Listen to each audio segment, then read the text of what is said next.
ओम शांति।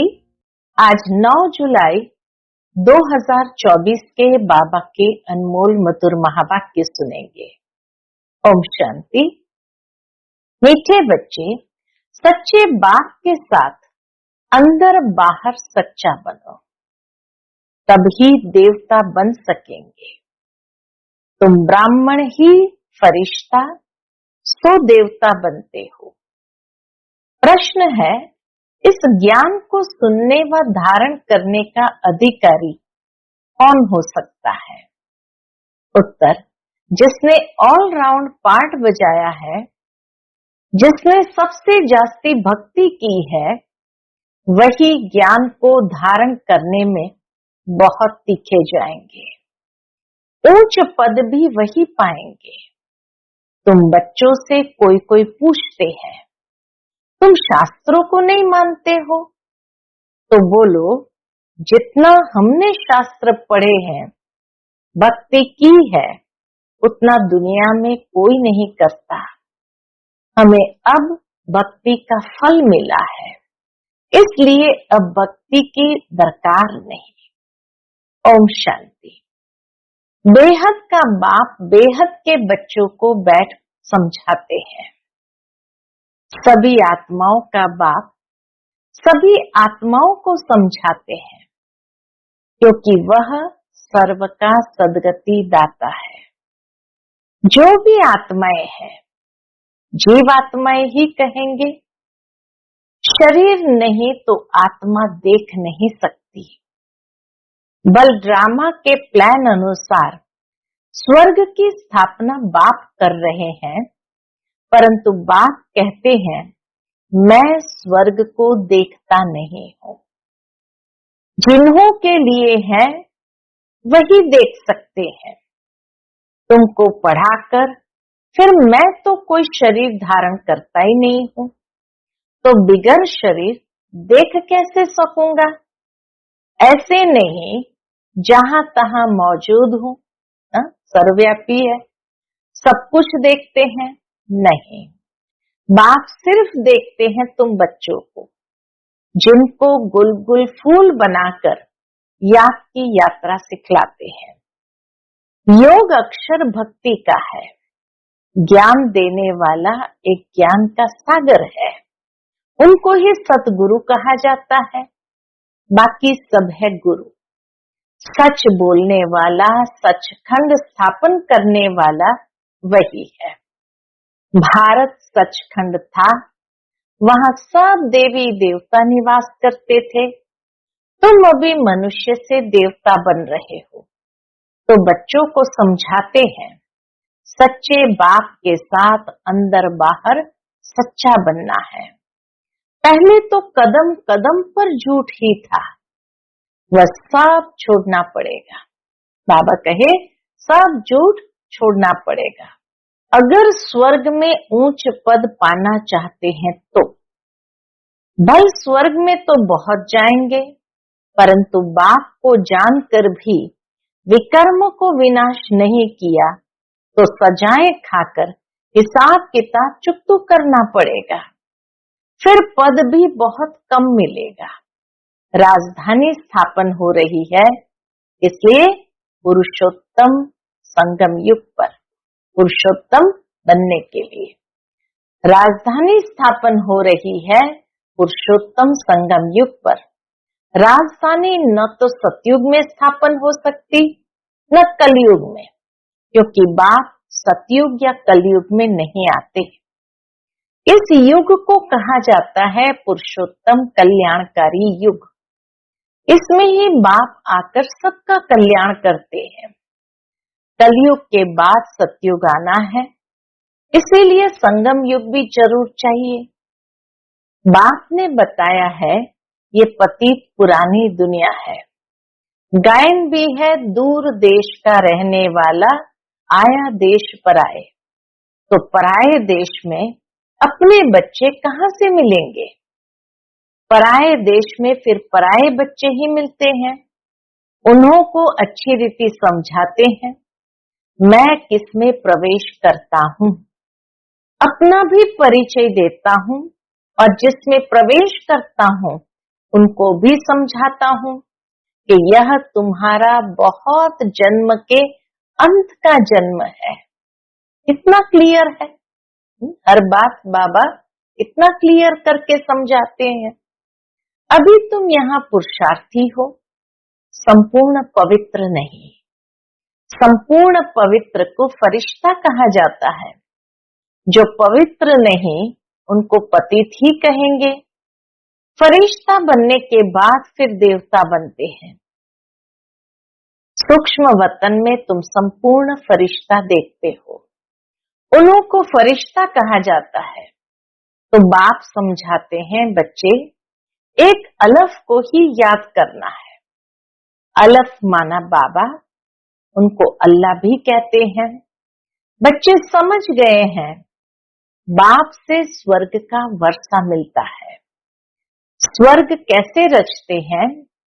याद की यात्रा और ज्ञान से। ज्ञान और योग से ही स्वर्ग की रचना होती है। भक्ति में ज्ञान होता नहीं। ज्ञान सिर्फ एक ही बाप देते हैं ब्राह्मणों को। ब्राह्मण चोटी है ना। अभी तुम ब्राह्मण हो, फिर बाचोली खेलेंगे। ब्राह्मण, देवता, क्षत्रिय, वैश्य, शूद्र, इसको कहा जाता है विराट रूप। विराट रूप कोई ब्रह्मा विष्णु शंकर का नहीं कहेंगे। उसमें चोटी ब्राह्मण तो है नहीं। बाप ब्रह्मा तन में आते हैं, यह तो कोई जानता नहीं। ब्राह्मण कुल ही सर्वोत्तम कुल है, जबकि बाप आकर पढ़ाते हैं।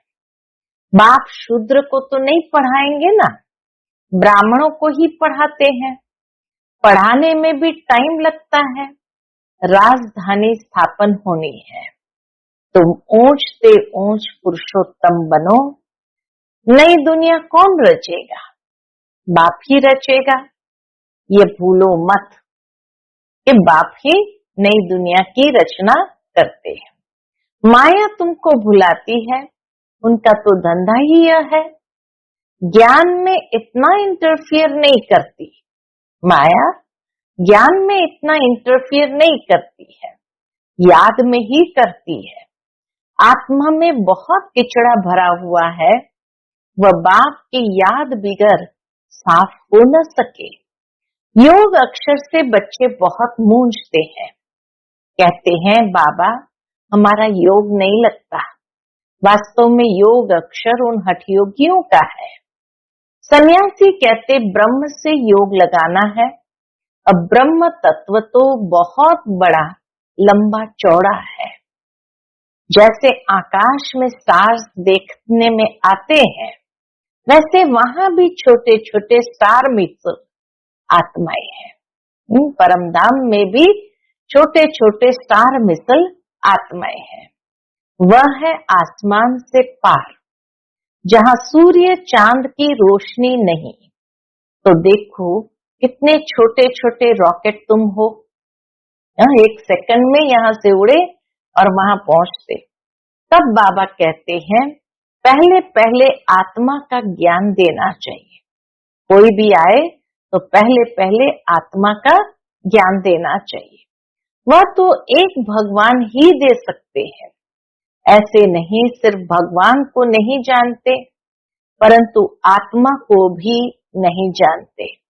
इतनी छोटी सी आत्मा में 84 के चक्र का अविनाशी पार्ट भरा हुआ है। इनको ही कुदरत कहा जाता है और कुछ नहीं कह सकते। आत्मा 84 का चक्र लगाती ही रहती है। हर 5000 वर्ष बाद ये चक्र फिरता ही रहता है। ये ड्रामा में नूंद है। दुनिया अविनाशी है, कभी विनाश को नहीं पाती। वो लोग दिखाते हैं बड़ी प्रलय होती है, फिर से कृष्ण अंगूठा चूसता हुआ पीपल के पत्ते पर आता है, परंतु ऐसे कोई होता थोड़ी है। यह तो बेकायदे है। महाप्रलय कभी होती नहीं। एक धर्म की स्थापना और अनेक धर्मों का विनाश चलता ही रहता है। इस समय मुख्य 3 धर्म है। यह तो ऑस्पिशियस संगम युग है। ऑस्पिशियस माना एकदम श्रेष्ठ पुरुषोत्तम संगम युग है। पुरानी दुनिया और नई दुनिया में रात दिन का फर्क है। कल नई दुनिया थी, आज पुरानी है। कल की दुनिया में क्या था यह तुम समझ सकते हो। जो जिस धर्म का है उस धर्म की ही स्थापना करते हैं। वो तो सिर्फ एक आते हैं, बहुत नहीं आते। फिर धीरे धीरे वृद्धि होती है। बाप कहते तुम बच्चों को कोई तकलीफ नहीं देता हूं। बच्चों को तकलीफ कैसे देंगे? मोस्ट बिलवेड बाप है ना। कहते हैं मैं तुम्हारा सदगति दाता, दुख हरता सुख करता हूं। याद भी मुझ एक को करते हैं। भक्ति मार्ग में क्या कर दिया है? कितनी गालियां मुझे देते हैं। कहते हैं गॉड इज वन। सृष्टि का चक्र भी एक ही है, ऐसे नहीं। बाबा कहे सृष्टि का चक्र भी एक ही है, ऐसे नहीं। आकाश में कोई दुनिया है? आकाश में स्टार्स है। मनुष्य तो समझते हैं एक एक स्टार में सृष्टि है, नीचे भी दुनिया है। यह सब है भक्ति मार्ग की बातें। ऊंच से ऊंच भगवान एक है। कहते भी है सारे सृष्टि की आत्माएं तुम्हारे में पिरोई हुई है। स्नेह के धागे में पिरोए हुए हैं। यह जैसे माला है। इनको बेहद की रुद्र माला भी कह सकते हैं। सूत्र में बांधी हुई है। गाते हैं परंतु समझते कुछ नहीं। बाप आकर समझाते हैं बच्चे मैं तुमको जरा भी तकलीफ नहीं देता। यह भी बताया है जिन्होंने कल्प कल्प भक्ति की है वही ज्ञान में तीखे हो जाएंगे। भक्ति जास्ती की है तो फल भी उनको जास्ती मिलना चाहिए। कहते हैं भक्ति का फल भगवान देते हैं। वह है ज्ञान का सागर, तो जरूर ज्ञान से ही फल देंगे। भक्ति के फल का किसको भी पता नहीं है। भक्ति का फल है ज्ञान, जिससे स्वर्ग का वर्षा सुख मिलता है, तो फल देते हैं। अर्थात नरकवासी से स्वर्गवासी बनाते हैं एक बाप। रावण का भी किसको भी पता नहीं है। कहते भी है ये पुरानी दुनिया है। कब से पुरानी है वह हिसाब नहीं लगा सकते। ये दुनिया कब से पुरानी है कोई भी हिसाब नहीं लगा सकते हैं। बाप है मनुष्य सृष्टि रूपी झाड़ का बीज रूप। सत्य है वह कभी विनाश नहीं होता। इनको उल्टा झाड़ कहते हैं। बाप ऊपर में है, आत्माएं बाप को ऊपर देख बुलाती है। कहते हैं ना हे भगवान, ऐसे ऊपर देखकर बुलाती है। शरीर तो नहीं बुला सकता। आत्मा तो एक शरीर से निकल दूसरे में चली जाती है। आत्मा न घटती न बढ़ती, न कभी मृत्यु को पाती है। ये खेल बना हुआ है। सारे खेल के आदि मध्य अंत का राज बाप ने बताया है। आस्तिक भी बनाया है। यह भी बताया कि लक्ष्मी नारायण में ये ज्ञान नहीं है। वहां तो आस्तिक नास्तिक का पता ही नहीं रहता। इस समय बाप ही अर्थ समझाते हैं। नास्तिक उनको कहा जाता, इनको जो न बाप को न रचना के आदि मध्य अंत के ड्यूरेशन को जानते हो। इस समय तुम आस्तिक बने हो। वहां ये बातें ही नहीं है। स्वर्ग में इन बातों की दरकार भी नहीं है। खेल है ना। जो बात एक सेकंड में होती वह फिर दूसरे सेकंड में नहीं होती है। ड्रामा में टिक टिक होती रहती है। जो पास्ट हुआ चक्र फिरता जाएगा। जैसे बाइस्कोप होता है, 2 घंटे या 3 घंटे बाद फिर वही बाइस्कोप हूबहू रिपीट होगा। मकान आदि तोड़ डालते हैं, फिर देखेंगे बना हुआ है, वही हूबहू रिपीट होता है। इसमें मूंझने की बात ही नहीं। मुख्य बात है आत्माओं का बाप परमात्मा है। आत्माएं परमात्मा अलग रहे बहुकाल, सुंदर मेला तब लगा जब सतगुरु मिला दलाल। अलग होती है, यहाँ आती है पाठ बजाने। आत्मा परमात्मा से अलग होती है क्योंकि नीचे आती है पाठ बजाने। तुम पूरे 5000 वर्ष अलग रहे हो। तुम मीठे मीठे बच्चों को ऑल राउंड पाठ मिला है, इसलिए तुमको ही समझाते हैं। ज्ञान के भी तुम अधिकारी हो। सबसे जास्ती भक्ति जिसने की है, ज्ञान का फल उसको मिलता है जिसने सबसे जास्ती भक्ति की है। ज्ञान में भी वही तीखे जाएंगे, पद भी ऊंच पाएंगे। पहले पहले एक शिव बाबा की भक्ति होती है, फिर देवताओं की, फिर 5 तत्वों की भी भक्ति करते व्यभिचारी बन जाते हैं। अभी बेहद का बाप तुमको बेहद में ले जाते हैं, वह फिर बेहद के भक्ति के अज्ञान में ले जाते हैं। अब बाप तुम बच्चों को समझाते हैं। क्या समझाते हैं? अपने को आत्मा समझ, मुझे एक बाप को याद करो। फिर भी यहाँ से बाहर जाने से क्या होगा? माया भुला देती है।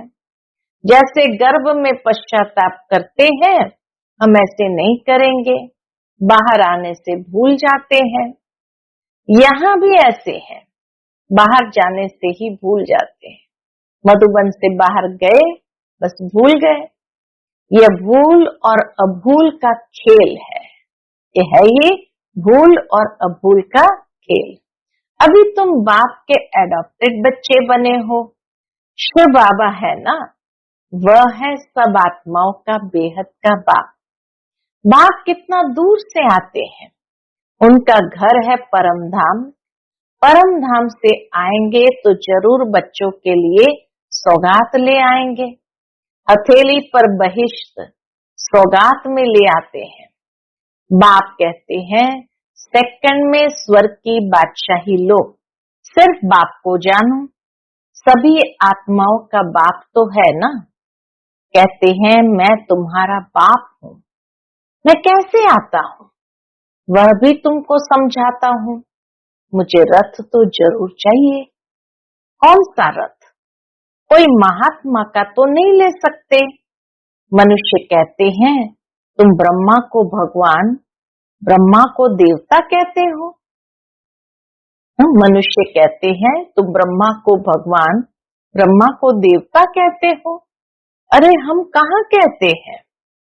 बाबा कहे उनको कहो, अरे हम कहाँ कहते हैं? झाड़ के ऊपर एकदम अंत में खड़े हैं, जबकि झाड़ सारा तमो प्रधान है। ब्रह्मा भी वहां खड़ा है, तो बहुत जन्म के अंत का जन्म हुआ ना।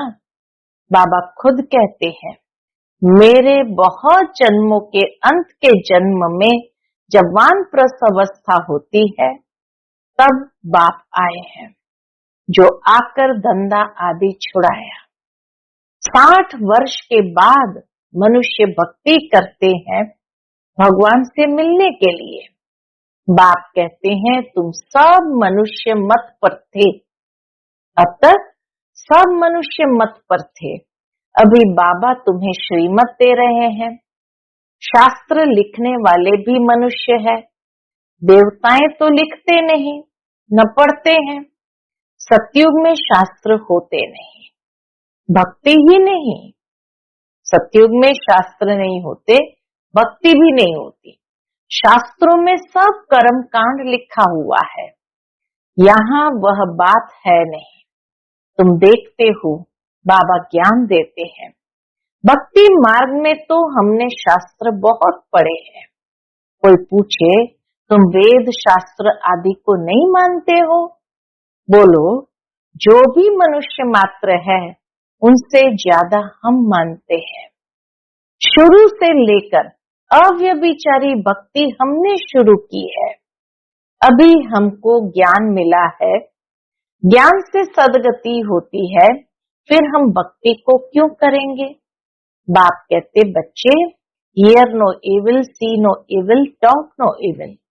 तो बाप कितना सिंपल रीति बैठ समझाते हैं। मीठे मीठे बच्चे, अपने को आत्मनिश्चय करो, मैं आत्मा हूं। वह कह देते हैं अल्लाह हूं। दुनिया में मनुष्य कह देते हम ईश्वर है या हम ही अल्लाह हूं। मैं आत्मा हूं, वह कह देते अल्लाह हूं। तुमको शिक्षा मिलती है, मैं आत्मा हूं, बाप का बच्चा हूं। यही माया घड़ी घड़ी बुलाती है। बेअभिमान होने से ही उल्टा काम होता है। अब बाप कहते हैं बच्चे, बाप को मत भूलो। अब बाप कहते हैं बच्चे, बाप को भूलो मत, टाइम वेस्ट मत करो। अच्छा, मीठे मीठे सिकिलते बच्चों प्रति माता पिता बाप दादा का याद प्यार और गुड मॉर्निंग। रूहानी बाप की रूहानी बच्चों को नमस्ते। हम सब रूहानी बच्चों की रूहानी माता पिता बाप दादा को याद प्यार, गुड मॉर्निंग और नमस्ते नमस्ते। शुक्रिया बाबा, शुक्रिया। आज की मुरली से धारणा के लिए मुख्य सार है। पहली पॉइंट, रचयिता और रचना के राज को यथार्थ समझ आस्तिक बनना है। ड्रामा के ज्ञान में मूंझना नहीं है। अपनी बुद्धि को हद से निकाल बेहद में ले जाना है। दूसरी पॉइंट, सूक्ष्म वतनवासी फरिश्ता बनने के लिए संपूर्ण पवित्र बनना है। आत्मा में जो किचड़ा भरा है उसे याद के बल से निकाल साफ करना है। आज का बाप दादा का मधुर वरदान हम बच्चों के प्रति है, ईश्वरीय रस का अनुभव कर एक रस स्थिति में स्थित रहने वाली श्रेष्ठ आत्मा भव। ईश्वरीय रस का अनुभव कर एक रस स्थिति में स्थित रहने वाली श्रेष्ठ आत्मा भव। जो बच्चे ईश्वरीय रस का अनुभव कर लेते हैं उनको दुनिया के सब रस फीके लगते हैं। जब है ही एक रस मीठा तो एक ही तरफ अटेंशन जाएगा ना। जब है ही एक रस मीठा तो एक ही तरफ अटेंशन जाएगा ना। सहज ही एक तरफ मन लग जाता है, मेहनत नहीं लगती है। बाप का स्नेह, बाप की मदद, बाप का साथ, बाप द्वारा सर्व प्राप्तियां सहज एक रस स्थिति बना देती है।